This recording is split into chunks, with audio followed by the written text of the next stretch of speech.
Tadi siang yang hubungi saya ya? Banyak.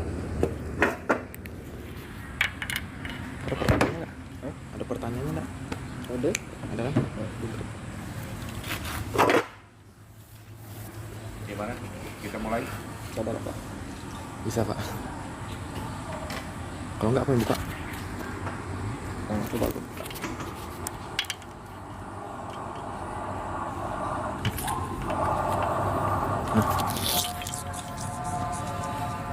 Betul yang ini kan? Betul. Kita takut sama rekam pula. Jangan aku lah foto. Pakai HP kau apa? Rekam suara.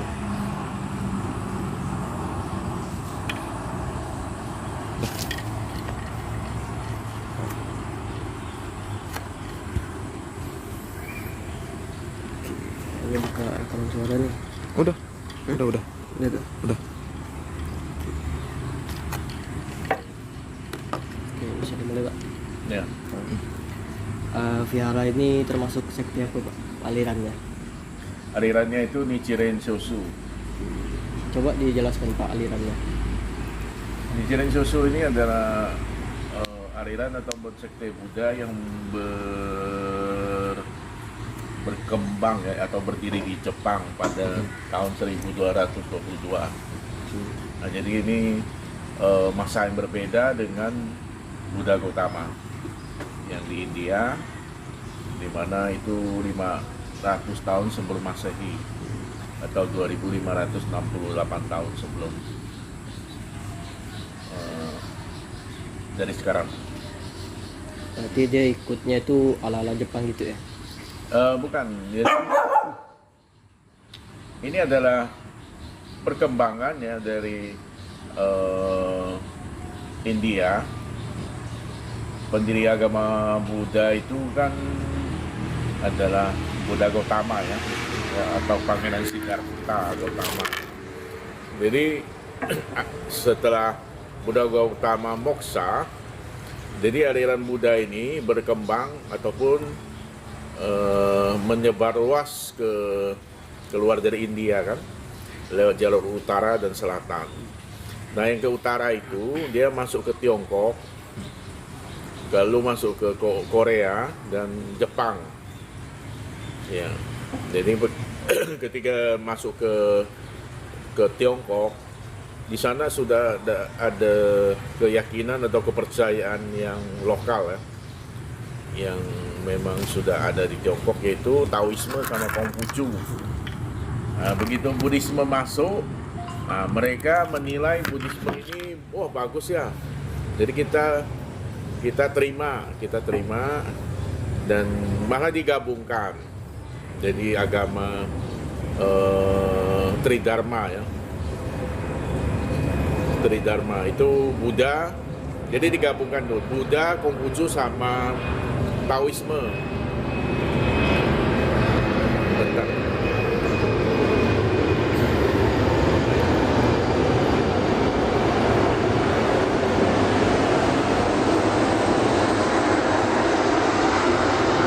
Nah, dan itu ajaran Tridharma ini bisa ditemui di kelenteng-kelenteng yang ada di Kalimantan Barat, baik di Singkawang, Sambas, Pontianak, dan tempat-tempat lain. Cirinya itu kan kelenteng itu berwarna merah menyolok ya. Kemudian yang paling utama itu adalah altar pemujaannya. Nah, altar pemujaannya itu merupakan representasi dari tiga ajaran itu. Buddhisme diwakili oleh Buddha Gautama atau Sakyamuni, dan bodhisattva seperti Kuang Yin ya. Kemudian Taoisme juga Konghucu itu nabi Konghucunya. Jadi altar dari kelenteng-kelenteng yang ada di Kalimantan Barat ini terdiri dari patung-patung dewa-dewi dan Buddha. Nah, jadi dia tidak hanya satu, tapi beberapa. Nah, itulah cirinya. agama Buddha Tridharma. Kalau boleh tahu bahasa apa yang biasa dipakai Pak Apa tuh? di vihara ini? Tapi maksudnya tuh sesuai alirannya. Bahasa, kalau untuk bahasa apa nih? Ritualnya atau apa? Itu. Ritualnya itu bahasa kanji Jepang. Tapi kalau untuk penjelasannya, untuk ceramah-ceramahnya sih bahasa Indonesia. Kan dia menyesuaikan dengan tempat ya. Nah, jadi saya belum selesai menjelaskan mengenai perkembangan agama Buddha dari India, ya kan. Nah, lantas ke Tiongkok, ke Korea, dan ke Jepang. Nah, di Jepang ini 1222 lahir seorang anak nelayan bernama Nichiren Daishonin. Nah, ini Nichiren Daishonin ini sebenarnya kalau di Buddha itu kita percaya jodoh masa lampau ya. Jadi segala sesuatu itu tidak terjadi kebetulan.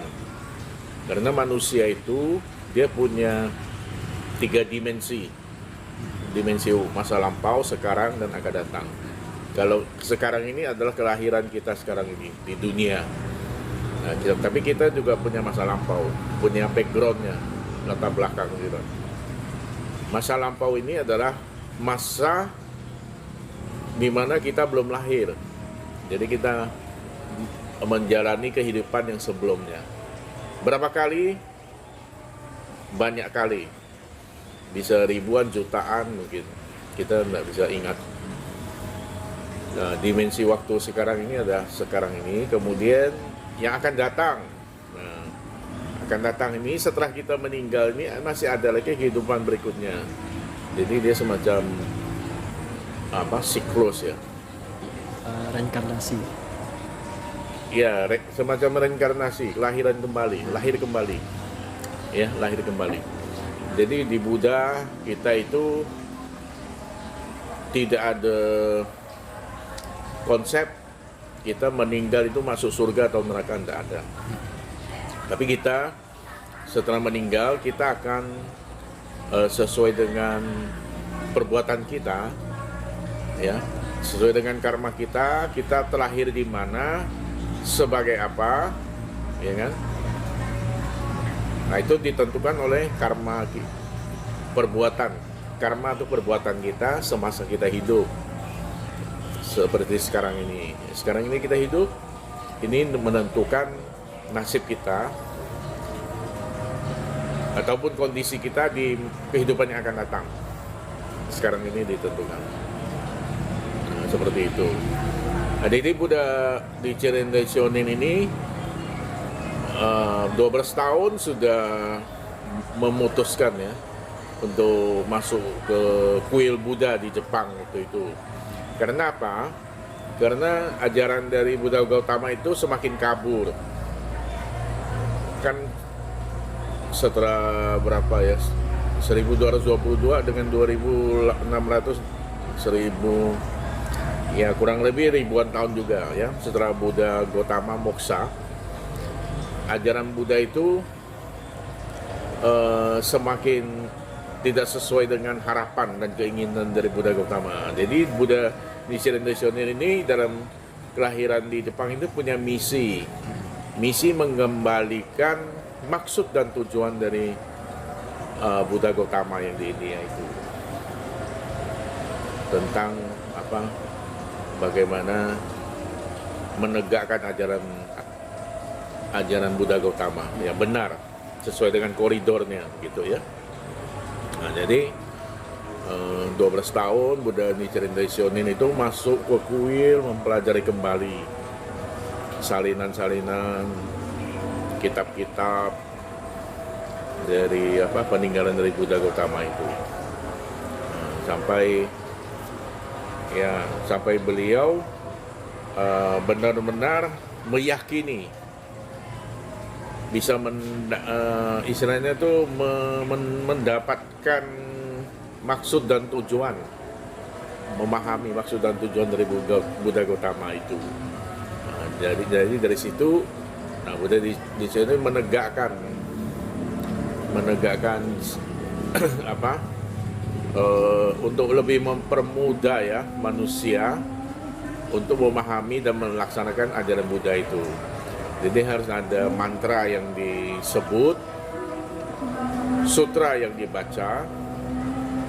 Nah, sutra yang dibaca itu sutra yang merupakan peninggalan ataupun warisan dari Buddha Gautama. Sadharma Pudarika Sutra namanya ya. Kitab Sadharma Pudarika Sutra. Nah, mantranya itu Nam-myoho Renge Kyo. Nah, kemudian tak hanya sampai di situ, Buddha Nichiren Daisho ini menegakkan atau mewujudkan objek pemujaan yang arta yang ada namanya Gohonson ya, objek pemujaan.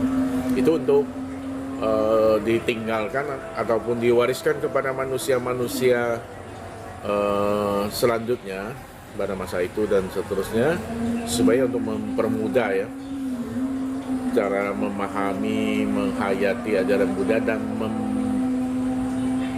mengamalkannya. Jadi ada mantra yang disebut, sutra yang dibaca, dan ada objek pemujaannya. Objek pemujaan itu kan juga penting kita menghadap. Ada objeknya untuk meningkatkan, untuk membangun kesadaran. Inti dari ajaran Buddha itu kan sebenarnya untuk menjadikan setiap individu itu menjadi manusia yang sadar. Jadi mencapai kesadaran itu yang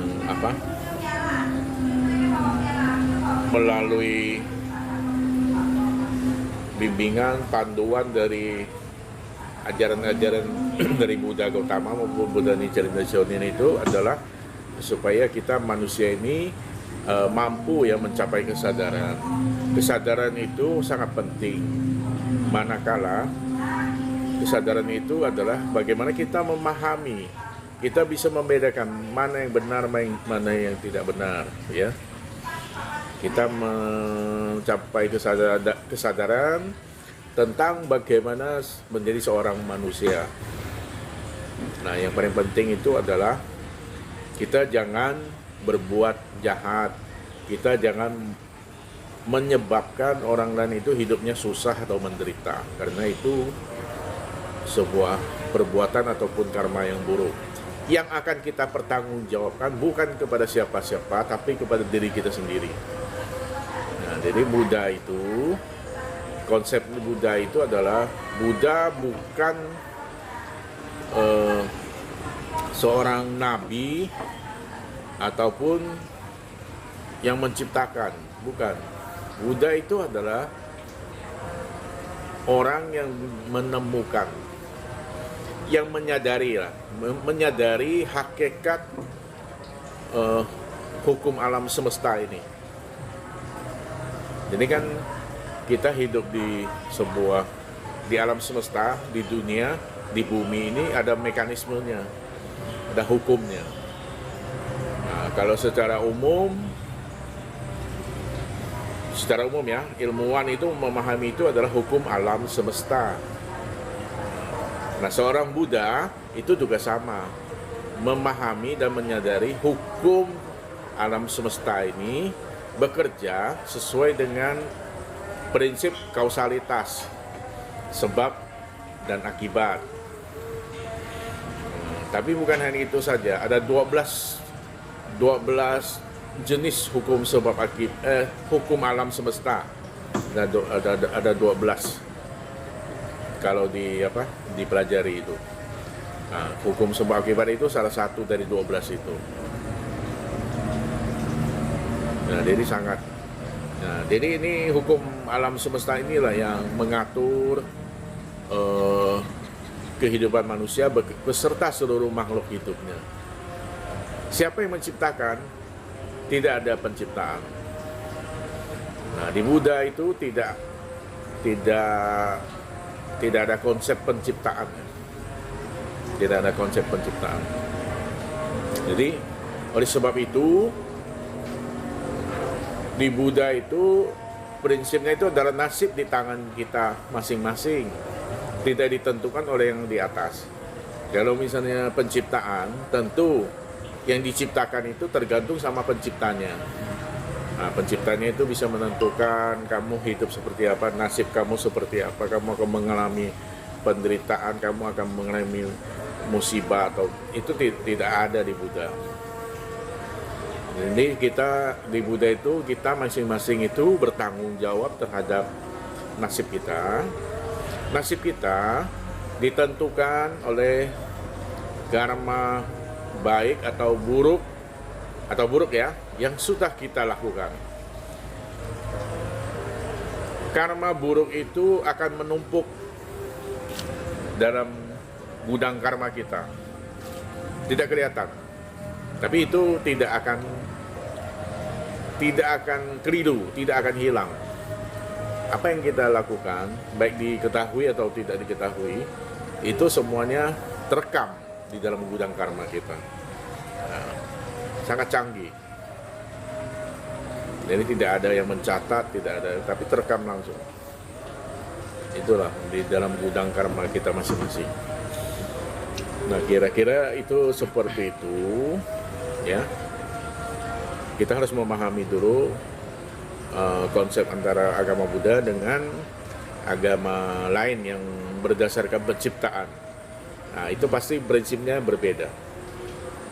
Salah satu yang paling prinsip itu mengenai nasib ya. Bisa dipahami ya nasib ya, seperti saya terangkan. Kalau kita diciptakan, nasib kita juga tergantung pencipta. Kita hanya bisa pasrah, banyak doa. Nah, di Buddha itu karena kita ini tidak ada penciptaan, alam ini ada seperti apa adanya. Alam ini terbentuk bukan, kalau di bahasa Buddha bukan tercipta, tapi terbentuk dia. Jadi bumi terbentuk karena memang sudah waktunya. Ketika oksigen sudah cukup, ketika tanda-tanda kehidupannya itu mendukung dan menunjang, disitulah makhluk hidup mulai hadir di dunia ini. Apakah bumi itu terbentuk ketika Big Bang? Di Buddha kita tidak menyangkal itu. Bisa seperti itu, bisa jadi seperti kata ilmuwan kan. Tapi yang jelas apakah bumi itu terbentuk karena diciptakan? Buddha tidak meyakini itu.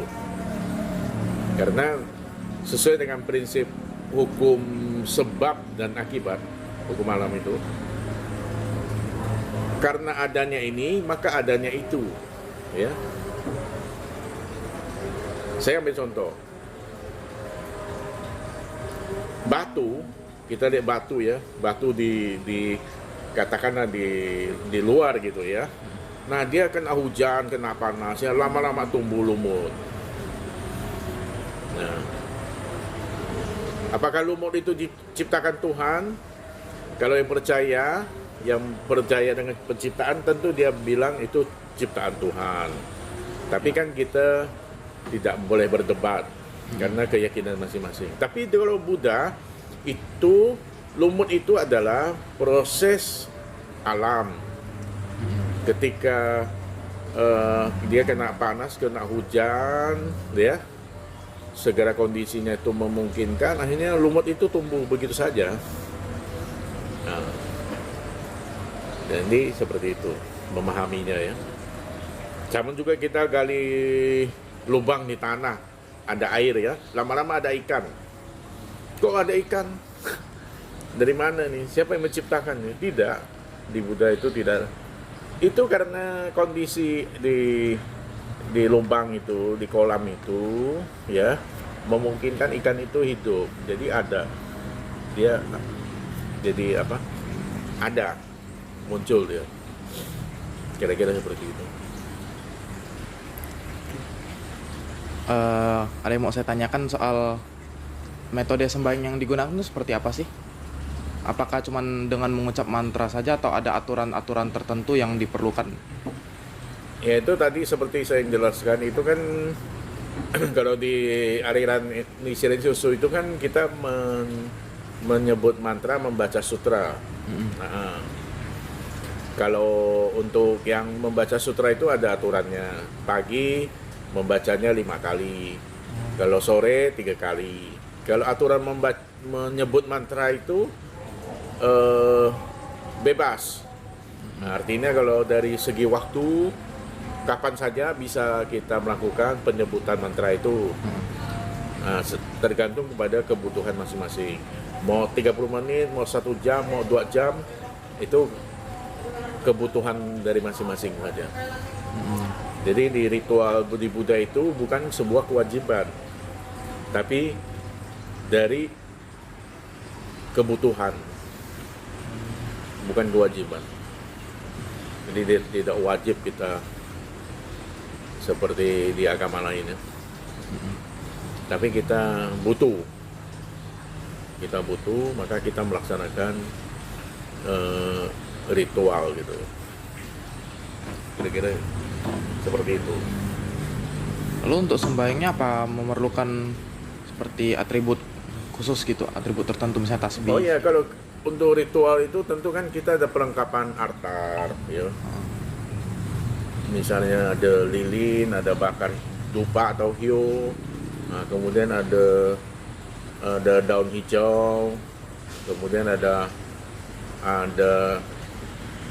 bel ya untuk penanda itu, kira-kira seperti itu. Nah selain itu kan di altar itu kan biasa ada persembahan buah-buahan ya. Memang ada tata caranya untuk kelengkapan altar itu, dan itu semuanya ada makna dan simbolnya, makna dan artinya ada.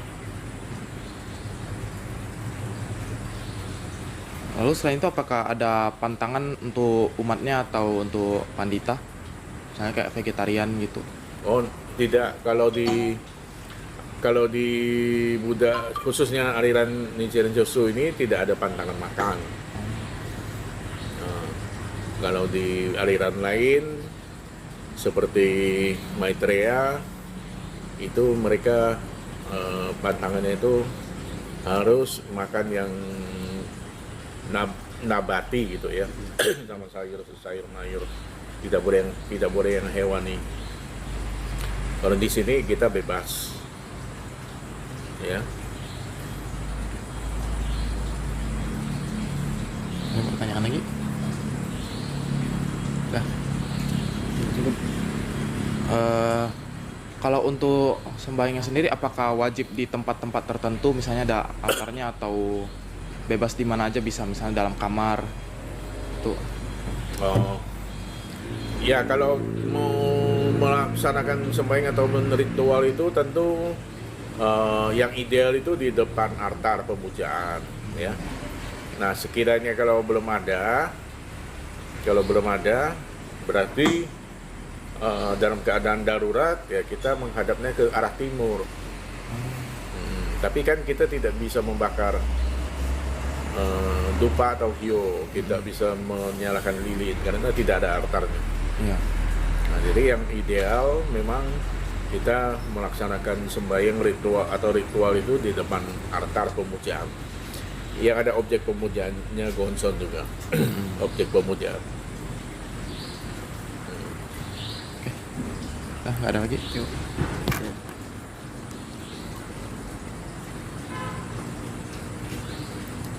Yang tadi tuh apa sembahyang di kamar tuh kenapa harus hadap di timur?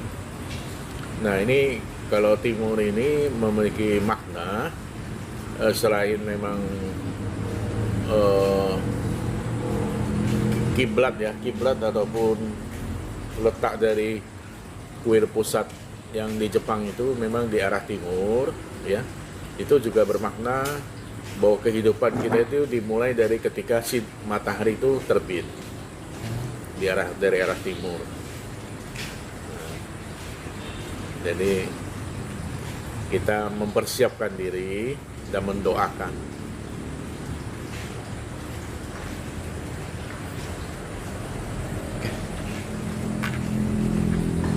Masih ada?